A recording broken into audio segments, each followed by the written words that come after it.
Pag may naninira sa'yo, pag may taong galit sa'yo, pag may taong inggit sa'yo, ibig sabihin yan, mas magaling ka, mas marunong ka, mas mabait ka.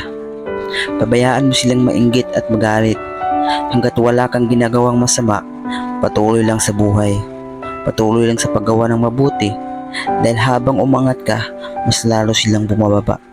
Balang araw, malayong malayo ka na habang sila inggit pa rin at galit pa rin. Hanggat patuloy nilang kinukumpara sarili nila, hindi sila uunlad. Kung ano mang meron ang ibang tao, kung ano mang estado nila sa buhay, kung malayo man ang narating nila, mas mabait man sila, mas magaling man sila, huwag kang mainggit at huwag mong ikumpara. Gawin mong inspirasyon para ikaw din magkaroon. Dahil walang tao na magkakapareho. Ikaw ay ikaw, siya ay siya.